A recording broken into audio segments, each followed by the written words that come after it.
북한에서 목숨을 걸고 전해진 충격적인 진실을 공개합니다. 여러분의 구독과 좋아요가 침묵 속에 갇힌 수많은 우리 동포들에게 희망이 될 수 있습니다. 무대 뒤에서 화장을 고치며 손이 떨립니다. 오늘 저는 7년간 꽁꽁 묶어둔 비밀을 세상에 폭로합니다. 김정은의 전용기 안에서 20대 여성 승무원이었던 제가 목격한 모든 것을 2년 전 제 목숨을 걸고 북한을 탈출했습니다. 이제야 말할 수 있습니다.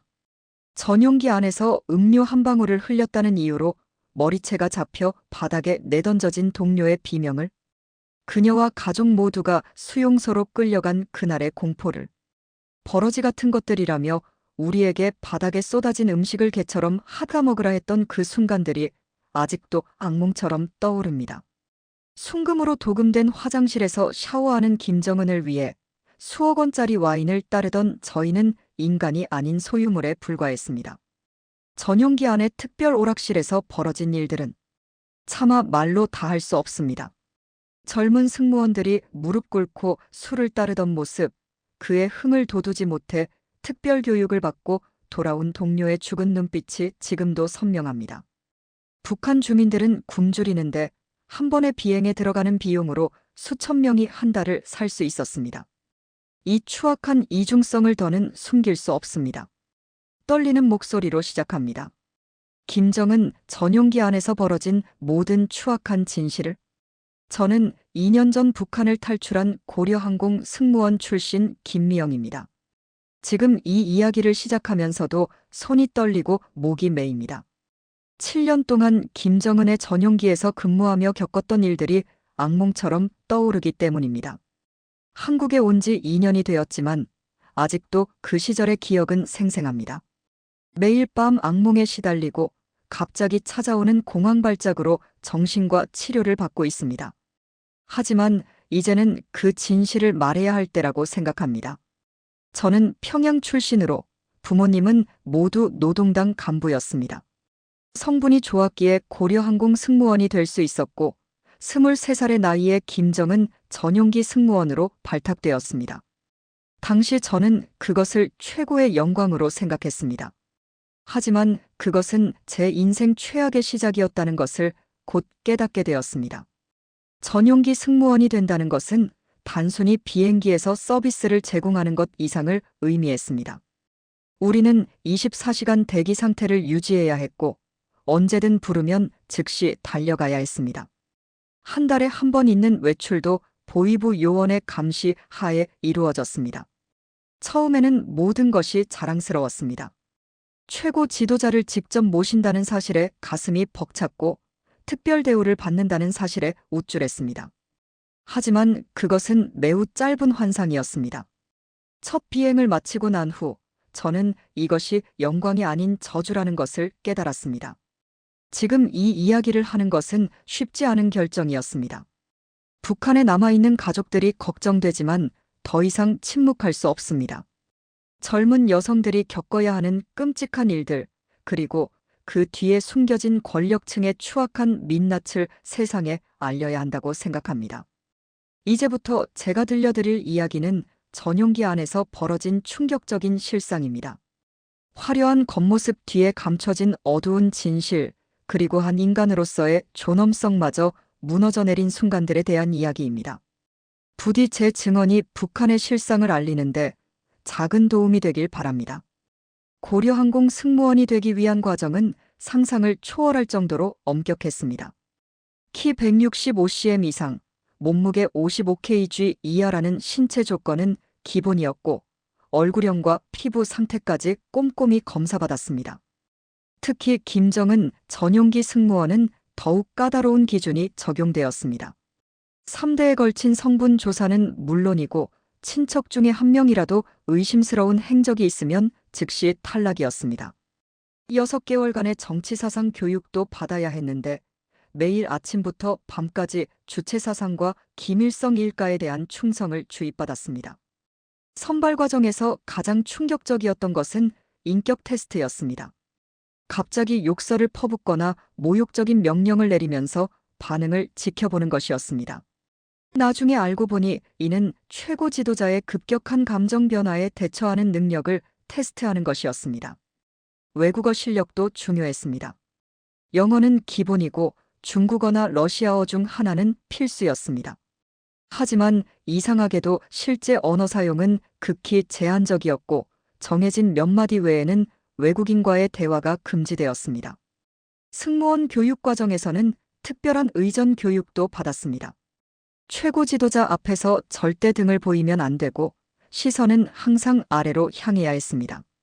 걸음걸이, 목소리 톤, 심지어 숨 쉬는 방법까지 철저히 통제되었습니다. 매주 한 번씩 보위부에서 나와 우리의 사상을 점검했습니다. 김정은에 대한 충성심을 확인하는 면담이었는데 조금이라도 의심스러운 대답을 하면 바로 조사 대상이 되었습니다. 동료 중 한 명은 면담 중 실수로 한 말 때문에 다음 날 자취를 감췄습니다. 합격 후에는 특별보안 서약서를 써야 했습니다. 전용기에서 보고 들은 것을 절대 발설하지 않겠다는 내용이었는데 위반 시 본인은 물론 가족 3대가 처벌받는다는 조항이 있었습니다. 지금도 이 서약서를 어긴 것에 대한 두려움이 있지만 진실을 말해야 한다는 양심의 소리가 더 큽니다.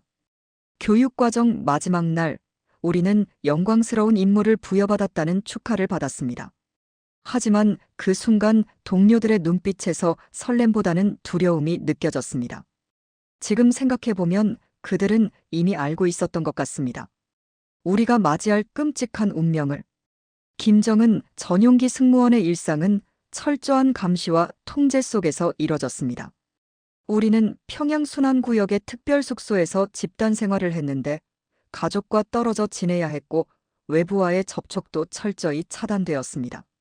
매일 새벽 5시에 기상해서 정치학습으로 하루를 시작했습니다.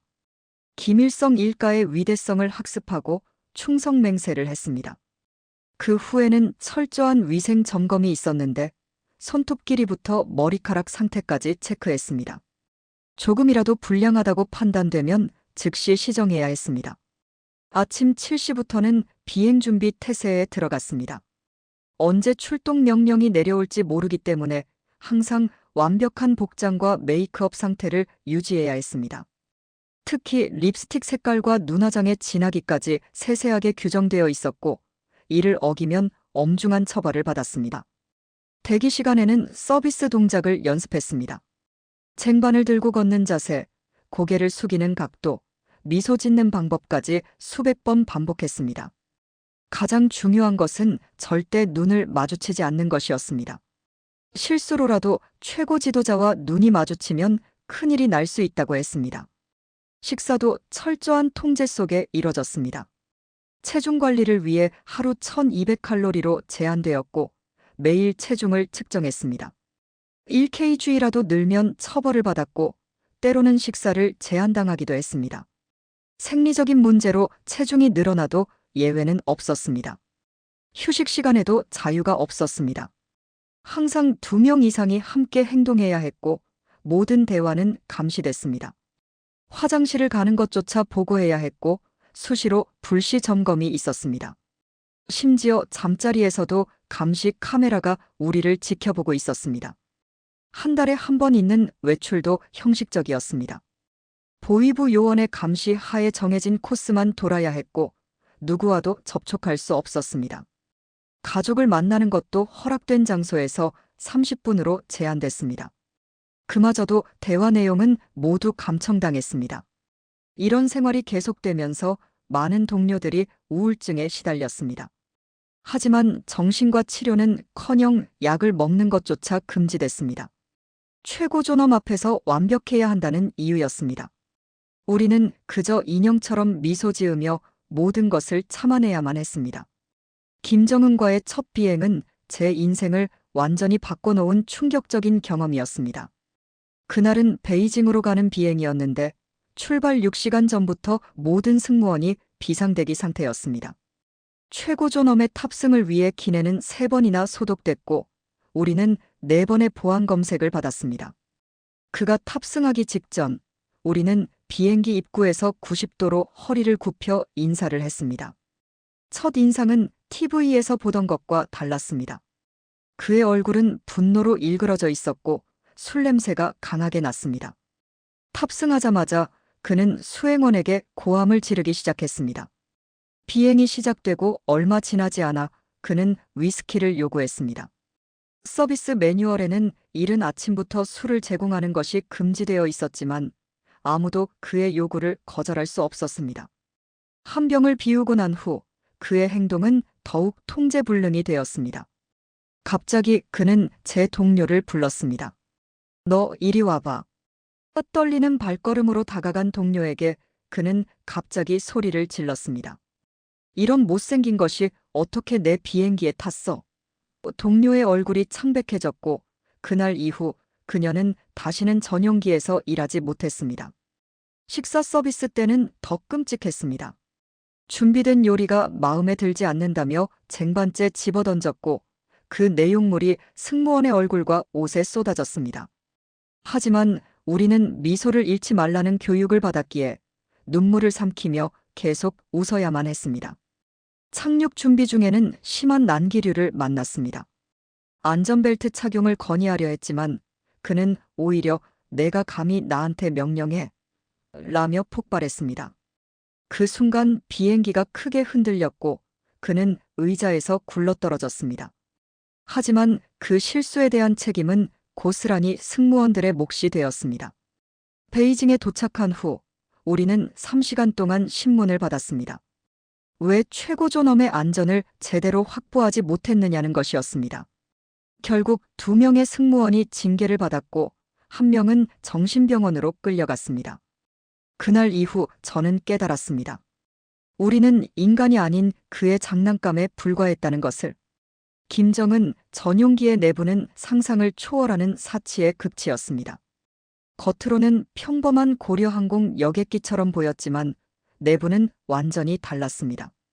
모든 것이 순금으로 도금되어 있었고 좌석은 최고급 가죽으로 특별 제작되었습니다. 기내에는 특별히 제작된 침대가 있었는데 매트리스는 스위스에서 수입한 최고급 제품이었습니다. 침구류는 프랑스산 실크였고 매 비행마다 새 것으로 교체해야 했습니다. 한 번 사용한 침구류는 모두 폐기 처분되었는데 그것만으로도 일반 주민 한 가족이 1년을 살 수 있는 비용이었습니다. 샤워실은 마치 호텔 스위트룸 같았습니다. 바닥과 벽면이 모두 대리석으로 되어 있었고 수전은 순금으로 만들어졌습니다. 샤워 용품은 모두 프랑스와 스위스의 최고급 브랜드였고 수건은 이집트산 면으로 만든 것만 사용했습니다. 주방 시설도 특별했습니다. 일반 기내식과는 비교도 할 수 없는 고가의 식기들이 구비되어 있었고 식사 때마다 새로운 도자기 세트가 사용되었습니다. 와인셀러에는 수천만 원 상당의 와인들이 보관되어 있었고 위스키는 한 병에 수백만 원 하는 것들 뿐이었습니다. 엔터테인먼트 시스템은 최첨단이었습니다. 85인치 OLED TV가 설치되어 있었고 위성을 통해 전 세계의 방송을 실시간으로 시청할 수 있었습니다. 노래방 시설도 있었는데 그것은 주로 여성 승무원들에게 노래를 강요할 때 사용되었습니다. 통신 설비도 최고급이었습니다. 북한 내부는 물론 전 세계 어디와도 통화가 가능한 위성전화가 있었고 인터넷도 자유롭게 사용할 수 있었습니다. 물론 이것은 오직 김정은만의 특권이었고 우리는 그것을 바라보는 것조차 허용되지 않았습니다. 가장 충격적이었던 것은 특별 오락실의 존재였습니다. 그곳에서 무슨 일이 벌어졌는지는 차마 입에 담을 수 없습니다. 다만 그곳에 불려간 여성 승무원들은 대부분 며칠 뒤 사직서를 제출했고 어떤 이는 정신적 충격으로 입원하기도 했습니다. 이 모든 호화로운 시설들이 있는 동안 북한의 일반 주민들은 기본적인 생활조차 어려웠습니다. 한 번의 비행에 들어가는 비용이면 수천 명의 주민들이 한 달을 살 수 있었을 것입니다. 이런 현실의 괴리감은 저를 점점 더 고통스럽게 만들었습니다. 승무원들에 대한 부당한 대우는 상상을 초월했습니다. 우리는 인간이라기보다는 그의 소유물에 가까웠습니다. 한 번은 제가 커피를 서빙하다가 살짝 흔들려 테이블에 한 방울이 떨어진 적이 있었습니다. 그는 갑자기 커피잔을 집어 제 얼굴을 향해 던졌습니다. 뜨거운 커피가 얼굴에 쏟아졌지만 우리는 교육받은 대로 미소를 잃지 말아야 했습니다. 죄송합니다. 존엄하신 원수님이라고 말하며 고개를 숙였지만 그의 분노는 계속되었습니다. 발로 제 몸을 걷어차며 이런 멍청한 것이 어떻게 내 비행기에 탔어? 라고 소리쳤습니다. 수행원들도 그의 행동에 동조했습니다. 그들은 오히려 더 가혹했습니다. 승무원실에 들어와 원수님께서 기분이 나쁘시니 누군가는 책임져야 한다며 폭력을 행사했습니다. 저희는 맞아도 소리조차 낼 수 없었습니다. 울음소리가 밖으로 새어나가면 더 큰 처벌이 기다리고 있었기 때문입니다. 식사 시간은 특히나 긴장됐습니다. 음식의 온도가 조금만 잘못되어도 접시째 던져졌고 때로는 음식을 바닥에 쏟아부으며 개처럼 하차 먹으라고 명령했습니다. 한 동료는 이런 모욕을 견디지 못하고 자살을 시도했지만 그마저도 조용히 덮여졌습니다. 우리의 외모도 그의 변덕에 따라 좌우됐습니다. 갑자기 너무 말랐다며 강제로 음식을 먹이다가 다음 날은 돼지 같다며 굶기기도 했습니다. 머리 모양이 마음에 들지 않는다며 강제로 자르게 하고 피부가 거칠다며 뺨을 때리기도 했습니다. 화장실 가는 것조차 허락을 받아야 했습니다. 한 번은 동료가 급한 나머지 허락 없이 화장실에 갔다가 발각되어 3일 동안 징계를 받았습니다. 그 징계란 화장실 출입을 금지하는 것이었습니다. 결국 그 동료는 방광염으로 쓰러졌지만 아무도 그녀를 도울 수 없었습니다. 가장 고통스러웠던 것은 정신적인 모욕이었습니다. 너희 같은 것들은 인간이 아니다. 북한의 개만도 못한 것들 같은 말들을 일상적으로 들어야 했습니다. 우리의 자존감은 완전히 파괴되었고 많은 동료들이 우울증과 불면증에 시달렸습니다. 그럼에도 불구하고 우리는 참아야만 했습니다. 가족들의 안전이 걸려 있었기 때문입니다. 한 번의 실수가 가족 전체의 운명을 바꿀 수 있다는 공포 속에서 우리는 그저 미소 지으며 복종할 수밖에 없었습니다. 20대 여성 승무원들이 겪어야 했던 일들은 더욱 끔찍했습니다. 새로 들어온 젊은 승무원들은 특별히 관리되었는데 이는 사실상 성적 착취나 다름없었습니다. 승무원 선발 과정에서부터 외모가 뛰어난 20대 초반의 여성들만 골라냈고 그들은 특별 서비스 요원으로 분류되었습니다. 비행 중에는 수시로 젊은 승무원들을 불러 술을 따르게 했습니다. 이때 그들은 반드시 무릎을 꿇고 앉아야 했고 고개를 들지 못하게 했습니다. 취기가 오를수록 그의 행동은 더욱 험악해졌습니다. 신체 접촉은 일상적이었고 저항하면 즉시 가혹한 처벌이 기다리고 있었습니다. 특히 충격적이었던 것은 춤을 추라는 명령이었습니다.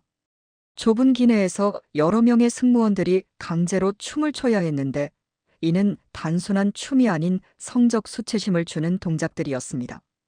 거부할 경우 당에 대한 충성심이 부족하다며 정치적 문제로 비화되었습니다. 한 동료는 그의 흥을 충분히 돋우지 못했다는 이유로 특별 교육을 받았습니다.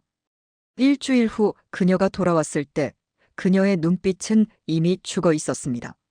무슨 일이 있었는지 물어볼 수도 없었고 한 달 후 그녀는 스스로 목숨을 끊었습니다.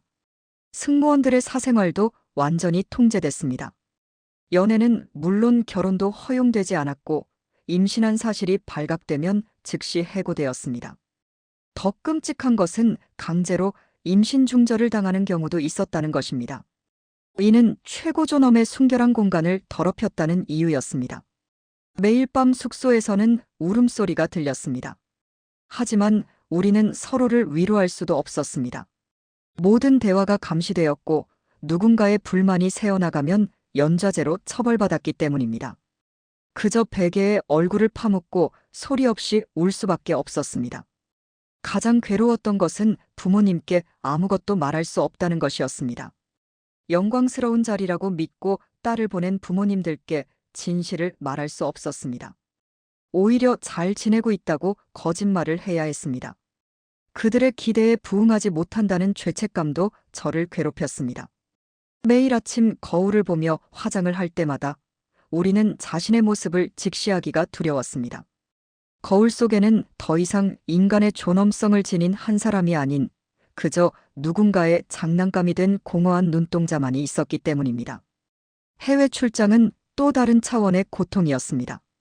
겉으로는 국가 수반의 외교 활동을 보조하는 것처럼 보였지만 실상은 불법적인 거래와 밀수에 은폐된 현장이었습니다. 우리는 외화벌이의 도구로 전락해 있었습니다. 스위스, 프랑스, 이탈리아 등 유럽 국가를 방문할 때마다 우리는 특별한 쇼핑 미션을 부여받았습니다. 명품 가방, 시계, 의류부터 화장품까지 목록은 끝이 없었습니다. 한 번의 쇼핑으로 수억 원어치의 물건을 구매했고 이는 모두 현금으로 결제되었습니다. 더 충격적인 것은 귀국 과정이었습니다. 우리는 구매한 물건들을 승무원 가방에 나눠 담아야 했습니다. 이는 명백한 밀수였지만 전용기라는 특권 때문에 세관 검사도 없었습니다. 때로는 보석이나 금괴 같은 더 위험한 물건들도 운반해야 했습니다.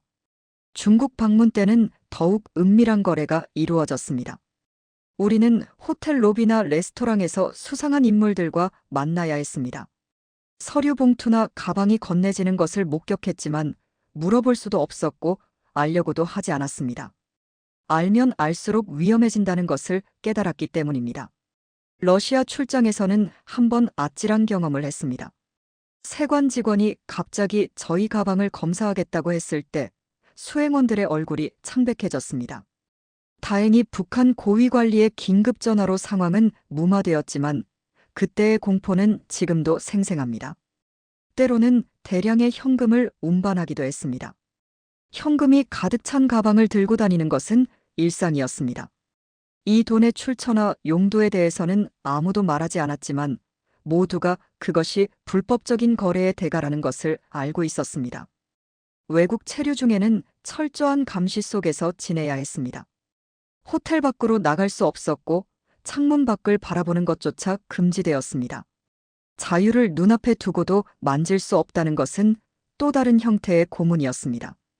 이런 불법적인 활동들이 계속되는 동안 저는 점점 더 큰 죄책감에 시달렸습니다.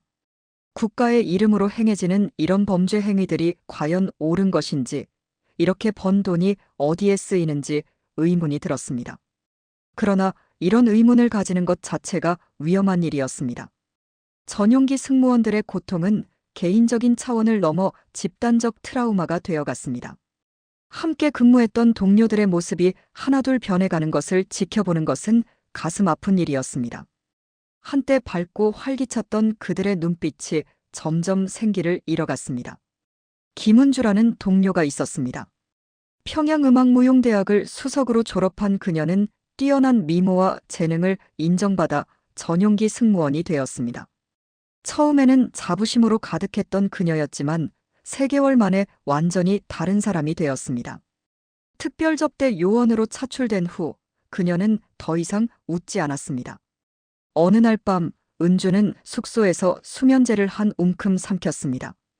다행히 빨리 발견되어 목숨은 건졌지만 그 후 그녀는 정신병원으로 끌려갔습니다. 6개월 후 돌아온 그녀는 마치 걸어다니는 시체 같았습니다. 약물 치료로 인해 눈빛은 공허했고 말투도 기계적으로 변해 있었습니다. 박지영이라는 동료는 갑자기 실종되었습니다. 어느 날 비행을 마치고 돌아온 후 그녀는 보위부에 불려갔습니다. 그것이 마지막이었습니다. 나중에 들은 소문으로는 그녀가 외국 언론인과 접촉했다는 의심을 받았다고 합니다. 그녀의 가족들도 평양에서 지방으로 추방되었습니다. 최연소 승무원이었던 섬이라는 20살이었습니다. 너무 어려 보인다며 특별 메이크업을 받았고 항상 나이 들어 보이게 화장을 해야 했습니다. 그러다 한 번은 화장이 마음에 들지 않는다며 뺨을 맞았고 그 후로 그녀는 밤마다 악몽에 시달렸습니다.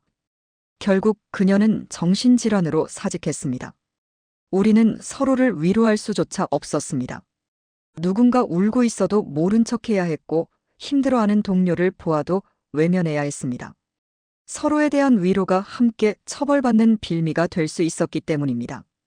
이런 환경 속에서 우리의 인간성은 서서히 말라갔습니다. 가장 괴로웠던 것은 아침마다 거울 앞에서 연습해야 했던 미소였습니다. 아무리 힘들어도 완벽한 미소를 지어야 했습니다. 눈이 슬퍼 보인다. 미소가 부자연스럽다는 지적을 받으면 또다시 처벌이 기다리고 있었기 때문입니다. 우리는 자신의 진짜 감정을 완벽하게 숨기는 연기자가 되어야 했습니다. 이런 고통 속에서 많은 동료들이 정신적, 육체적 질환을 앓게 되었습니다. 하지만 제대로 된 치료를 받을 수도 없었고 휴식을 취할 수도 없었습니다. 우리는 그저 완벽한 기계가 되어야 했습니다. 인간의 감정이나 연약함을 보이는 것은 용납되지 않았기 때문입니다. 내부 감시와 통제는 상상을 초월하는 수준이었습니다. 우리는 24시간 감시 카메라 아래 있었고 대화 한마디 한마디가 도청되고 기록되었습니다. 심지어 숙소 화장실에도 감시 장치가 설치되어 있다는 소문이 있었습니다. 보위부는 우리 사이에 정보원을 심어두었습니다. 누가 정보원인지 알 수 없었기 때문에 모든 사람을 의심해야 했습니다. 가장 친한 동료조차 믿을 수 없었고 이는 우리 사이의 신뢰를 완전히 파괴했습니다. 때로는 친한 척 다가와 이야기를 유도하는 함정도 있었습니다. 매주 진행되는 사상 검열은 또 다른 고문이었습니다. 최근에 어떤 생각을 했는지, 불만 사항은 없는지 등을 캐물었고 조금이라도 의심스러운 대답을 하면 즉시 집중 감시 대상이 되었습니다. 한 번은 동료가 피곤하다는 말을 했다가 사상 불순으로 낙인 찍혀 조사를 받았습니다. 가족들도 감시의 대상이었습니다. 정기적으로 가족들의 동향이 보고되었고 친척들의 일거수일투족도 감시되었습니다. 한 동료의 삼촌이 수상한 행동을 했다는 이유로 그 동료는 즉시 해고되었습니다. 연좌제의 공포는 우리를 완벽한 복종으로 몰아갔습니다. 휴대전화는 철저히 통제되었습니다. 특수 제작된 전화기만 사용할 수 있었고 모든 통화 내용이 녹음되었습니다. 문자 메시지도 검열 대상이었고 수상한 내용이 발견되면 즉시 조사를 받았습니다. 인터넷은 물론 이메일도 사용할 수 없었습니다. 개인 소지품 검사도 수시로 이루어졌습니다. 가방이나 옷장을 불시에 뒤지고 의심스러운 물건이 발견되면 엄중한 처벌이 따랐습니다. 한 번은 동료의 일기장이 발견되어 큰 문제가 되었습니다. 그 안에는 아무런 불만도 적혀 있지 않았지만 개인적인 기록을 했다는 이유만으로 처벌받았습니다. 심지어 꿈 내용까지 보고해야 했습니다. 매주 진행되는 면담에서 최근에 어떤 꿈을 꾸었는지 물었고 불순한 내용의 꿈을 꾸었다고 하면 사상교육을 다시 받아야 했습니다. 우리는 잠을 자면서도 긴장해야 했고 꿈조차 자유롭게 꿀 수 없었습니다. 이런 철저한 감시 체제 속에서 우리는 점점 더 깊은 정신적 공황 상태에 빠져들었습니다. 자유로운 생각이나 감정을 가질 수 없었고 항상 누군가가 지켜보고 있다는 공포 속에서 살아야 했습니다. 이것은 단순한 통제를 넘어선 정신적 고문이었습니다. 제가 탈북을 결심하게 된 결정적인 계기는 2021년 여름의 어느 날이었습니다. 그날은 베트남으로 가는 비행이었고 평소와 다름없는 임무처럼 보였습니다. 하지만 그날 목격한 일은 제 인생을 완전히 바꿔놓았습니다. 비행 중 새로 들어온 신입 승무원 한 명이 실수로 음료를 약간 흘렸습니다. 순간 김정은의 표정이 일그러졌고 그는 그 자리에서 승무원의 머리채를 잡아 바닥에 내리쳤습니다. 그러고는 수행원들에게 이 버러지 같은 것을 처리하라고 명령했습니다. 다음 날 그 승무원은 사라졌습니다. 나중에 알게 된 사실이지만 그녀는 정치범 수용소로 끌려갔다고 합니다. 그리고 더 충격적인 것은 그녀의 가족들도 모두 함께 수용소로 보내졌다는 것입니다. 단지 음료를 흘렸다는 이유로 한 가족의 인생이 파괴된 것입니다. 이 사건은 저에게 큰 충격을 주었습니다. 그동안 목격했던 수많은 폭력과 인권 유린을 참아왔지만 이번만큼은 달랐습니다. 그날 밤 저는 처음으로 탈북을 진지하게 고민하기 시작했습니다. 더 이상 이런 체제 속에서 살 수 없다는 절박한 심정이었습니다. 특히 저를 괴롭혔던 것은 죄책감이었습니다. 저는 이런 폭력의 현장을 목격하고도 아무것도 하지 못했습니다. 오히려 미소를 지으며 그의 만행을 묵인해야 했습니다. 이런 제 자신이 너무나 혐오스러웠고 더 이상 이런 삶을 살 수 없다고 느꼈습니다. 또 다른 결정적 계기는 제 동생의 소식이었습니다. 평양예술대학에 다니던 동생이 갑자기 기쁨조에 차출되었다는 소식을 들었습니다. 저는 그들이 어떤 일을 당하는지 너무나 잘 알고 있었기에 동생을 구해야 한다는 절박한 심정이 들었습니다. 마지막 순간까지도 망설였습니다. 탈북이 발각되면 가족들이 받을 고통을 생각하면 발걸음이 떨렸습니다. 하지만 이대로 가다가는 우리 모두가 서서히 죽어갈 것이라는 확신이 들었습니다. 육체적으로는 살아있을지 몰라도 정신적으로는 이미 죽어가고 있었기 때문입니다. 결국 저는 자유를 선택했습니다. 그것은 단순히 제 한 몸의 자유가 아닌 인간으로서의 존엄성을 되찾기 위한 선택이었습니다. 비록 가족들에게 큰 고통을 안겨주는 결정이었지만 그들도 언젠가는 이해해 줄 것이라 믿었습니다. 탈북을 결심하고 나서 실행까지는 6개월의 준비 기간이 필요했습니다. 매 순간이 목숨을 건 도박이었고 한 번의 실수가 모든 것을 무너뜨릴 수 있었습니다. 첫 번째로 한 일은 정보 수집이었습니다. 전용기 승무원이란 신분 덕분에 저는 다른 탈북민들보다 유리한 점이 있었습니다. 해외 비행을 다니면서 탈출 경로를 연구할 수 있었고 외국의 지리도 어느 정도 파악할 수 있었습니다. 하지만 그만큼 감시도 철저했기에 더욱 조심해야 했습니다. 돈을 모으는 것도 중요했습니다. 매달 받는 급여를 조금씩 모았고 해외에서 받는 수당도 몰래 저축했습니다. 달러로 바꾸는 것도 쉽지 않았습니다. 환전소를 이용할 수 없었기에 믿을 만한 브로커를 통해 조금씩 달러를 구해야 했습니다. 가장 어려웠던 것은 믿을 수 있는 조력자를 찾는 일이었습니다. 모든 사람이 잠재적인 정보원일 수 있었기에 누구도 쉽게 신뢰할 수 없었습니다. 수개월간의 관찰 끝에 저는 한중국계 무역상을 접촉했고 그를 통해 탈출 경로에 대한 정보를 얻을 수 있었습니다. 준비 과정에서 가장 마음 아팠던 것은 가족들과의 이별을 준비하는 것이었습니다. 그들에게 아무것도 말할 수 없었습니다. 알게 되면 그들도 연루될 것이기 때문입니다. 마지막으로 본 날 평소처럼 다녀오겠습니다라고 인사했지만 그것이 영원한 이별이 될 것을 알고 있었습니다. 위험을 최소화하기 위해 모든 것을 철저히 계획했습니다. 비행 스케줄, 숙소 위치, 보안 감시의 사각지대, 국경 통과 지점까지 세세하게 검토했습니다. 특히 중요했던 것은 시간 계산이었습니다. 제가 사라진 것을 알아채기 전에 최대한 멀리 도망쳐야 했기 때문입니다. 마지막으로 준비한 것은 증거 수집이었습니다. 전용기에서 벌어진 만행들의 증거를 조금씩 모았습니다. 사진을 찍는 것은 불가능했지만 문서나 기록들을 조금씩 복사해 두었습니다. 이것들이 언젠가는 진실을 밝히는데 도움이 될 것이라 믿었습니다. 모든 준비를 마치고 D-데이를 기다리는 동안 매일 밤 악몽에 시달렸습니다. 발각될까봐, 실패할까봐, 가족들이 화를 당할까봐 두려웠습니다. 하지만 이미 돌이킬 수 없는 강을 건너고 있었고 이제는 앞으로 나아가는 것만이 남아 있었습니다.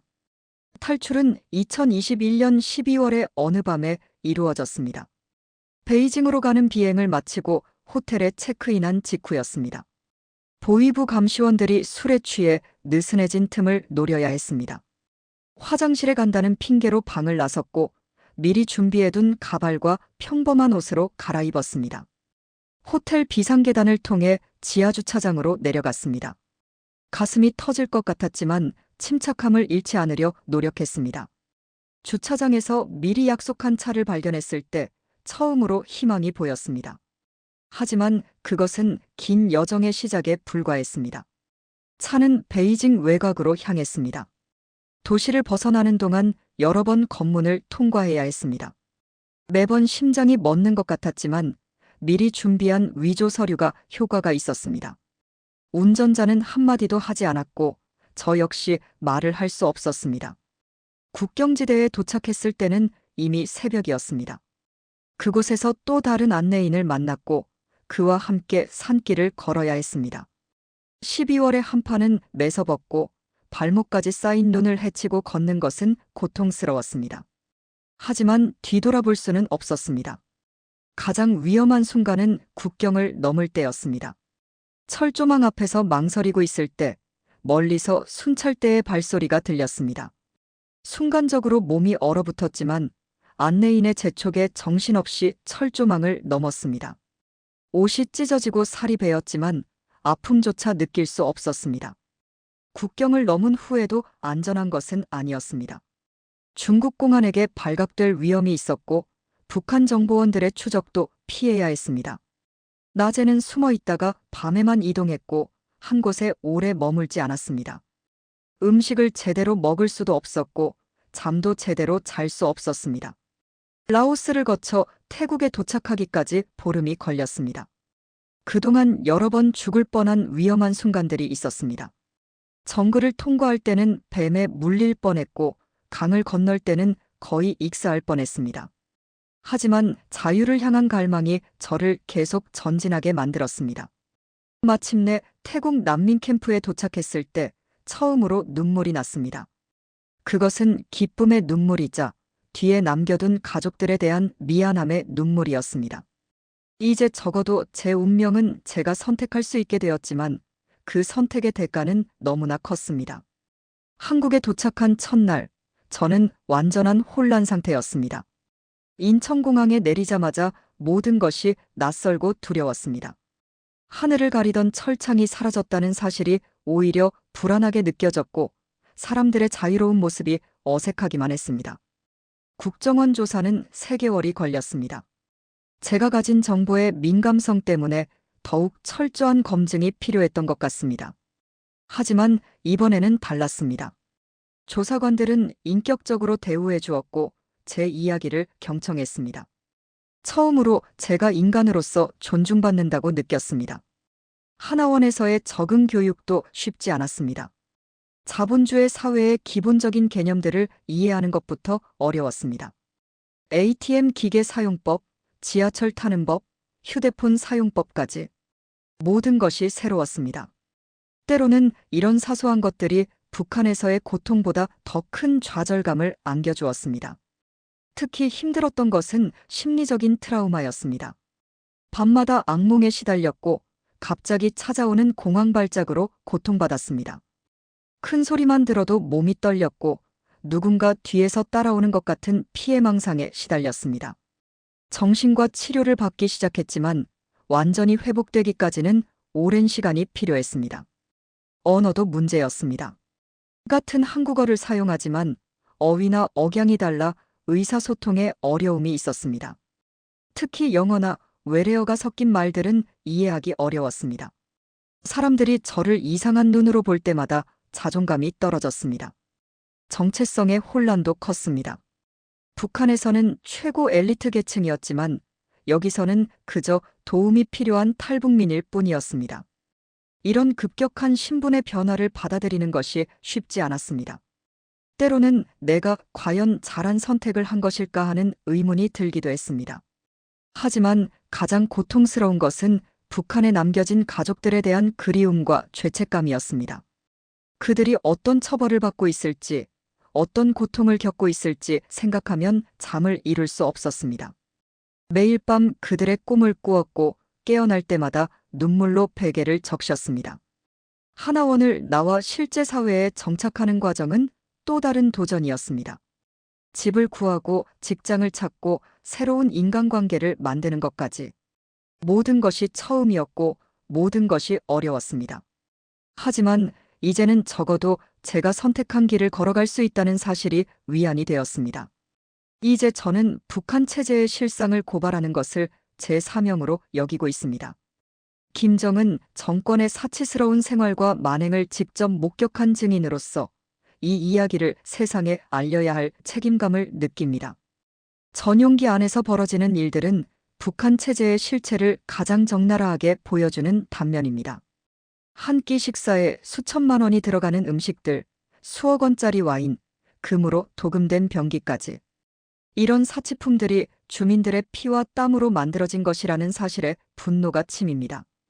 더욱 충격적인 것은 젊은 여성들에 대한 착취입니다. 기쁨조로 불리는 이들의 실체는 사실상 성노예나 다름없었습니다. 미모와 젊음을 기준으로 선발된 그들은 인간이 아닌 소모품처럼 취급되었고 저항할 경우 가족까지 발을 입었습니다.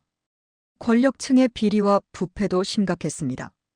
해외 출장 때마다 이루어지는 불법 거래, 외화 밀반출, 사치품 밀수 등은 일상적인 일이었습니다. 이런 범죄 행위들이 당의 지시라는 이름으로 정당화되었고 누구도 이의를 제기할 수 없었습니다. 주민들의 생활은 이와 완전히 달랐습니다. 제가 평양에 살 때도 일반 주민들의 고통을 어렴풋이 알고 있었지만 탈북 후 만난 다른 탈북민들의 이야기를 들으며 그 실상이 얼마나 끔찍한지 깨달았습니다. 굶주림, 인권유린, 공포정치는 여전히 계속되고 있습니다. 특히 코로나19 이후 상황은 더욱 악화되었다고 합니다. 국경이 봉쇄되며 식량난이 심각해졌고 의료 시스템은 완전히 붕괴되었습니다. 하지만 김정은의 사치스러운 생활은 전혀 변함이 없었습니다. 오히려 더욱 호화로워졌다고 할 수 있습니다. 인권 유린의 실태도 심각합니다. 정치범 수용소의 존재, 공개 처형, 고문, 강제 노동 등은 여전히 계속되고 있습니다. 제가 목격한 것은 빙산의 일각에 불과할 것입니다. 더 많은 북한 주민들이 이런 공포 속에서 신음하고 있습니다. 이런 진실을 알리는 것은 위험한 일입니다. 지금도 북한 정권의 보복이 두렵고 가족들의 안전이 걱정됩니다. 하지만 더 이상 침묵할 수 없습니다. 이런 잔혹한 체제가 계속되도록 방관하는 것은 또 다른 형태의 범죄가 될 것이기 때문입니다. 현재 저는 서울의 한 사무실에서 일하며 새로운 삶을 살고 있습니다. 2년이라는 시간이 지났지만 아직도 적응하는 중입니다. 자유라는 것이 때로는 무거운 책임으로 다가오기도 합니다. 모든 선택을 스스로 해야 한다는 것이 여전히 낯설고 두렵습니다. 하지만 이제는 제가 원하는 삶을 살 수 있다는 것에 감사함을 느낍니다. 아침에 눈을 뜰 때마다 더 이상 누군가의 명령에 따르지 않아도 된다는 사실이 기쁩니다. 처음으로 제 의지대로 머리카락을 기를 수 있고 제가 좋아하는 옷을 입을 수 있습니다. 물론 여전히 두려움과 싸우고 있습니다. 북한 정권의 보복이 두렵고 가족들의 안전이 걱정됩니다. 매일 밤 악몽에서 깨어나고 때로는 공황 발작에 시달립니다. 하지만 이제는 이런 증상들을 치료받을 수 있고 주변의 도움을 받을 수 있다는 것이 큰 위안이 됩니다. 새로운 목표도 생겼습니다. 대학에 입학해서 국제법을 공부하고 싶습니다. 북한 인권 문제를 법적으로 다루는 전문가가 되고 싶기 때문입니다. 비록 늦은 나이의 도전이지만 이제는 꿈을 꿀 자유가 있다는 것이 감사합니다.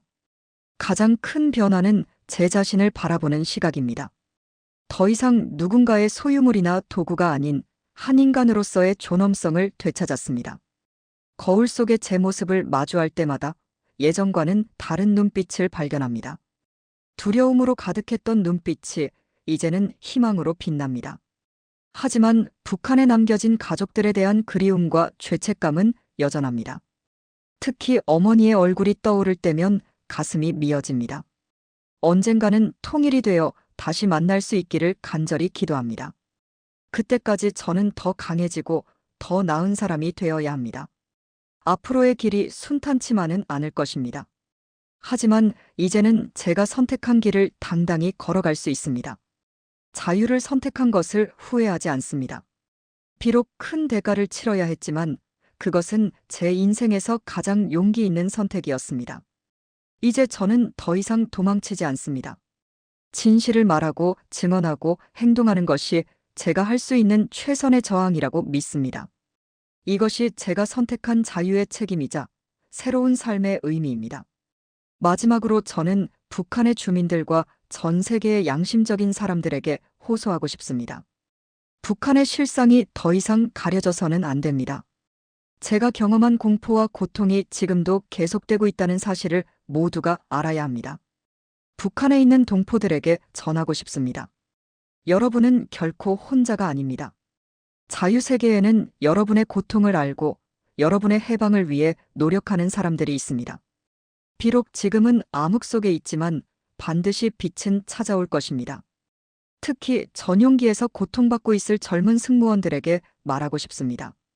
여러분이 겪고 있는 고통을 저는 너무나 잘 알고 있습니다. 인간으로서의 존엄성을 짓밟히는 그 순간들을 저도 겪었습니다. 하지만 포기하지 마세요. 언젠가는 여러분도 자유를 찾을 수 있을 것입니다. 국제사회에도 호소합니다. 북한의 인권 문제는 더 이상 방관할 수 없는 심각한 상황입니다. 화려한 외교 이벤트의 이면에 숨겨진 잔혹한 실상을 직시해야 합니다. 특히 여성들에 대한 조직적인 성착취와 인권 유린은 즉각 중단되어야 합니다. 자유민주주의 국가들의 지도자들께 부탁드립니다. 북한과의 대화에서 인권 문제를 결코 타협의 대상으로 삼지 마십시오. 핵무기나 미사일보다 더 중요한 것은 2,500만 북한 주민들의 기본적 인권입니다. 이들의 고통에 더 큰 관심을 기울여 주시기 바랍니다. 마지막으로 저의 가족들에게 전하고 싶습니다. 미안합니다. 그리고 사랑합니다. 갑작스러운 이별로 큰 고통을 안겨드려 죄송합니다. 하지만 언젠가는 더 나은 세상에서 다시 만날 수 있을 것이라 믿습니다. 그때까지 건강하게 살아계셔 주세요. 이 증언이 작은 변화의 시작이 되기를 바랍니다.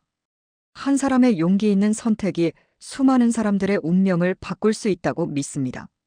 저의 이야기가 북한의 진실을 알리는데 조금이나마 도움이 되었기를 희망합니다. 자유는 결코 쉽게 얻어지지 않습니다. 하지만 그만큼 소중하고 값진 것입니다. 우리 모두가 이 소중한 가치를 위해 목소리를 높여야 할 때입니다. 진실은 결코 영원히 감춰질 수 없을 것입니다.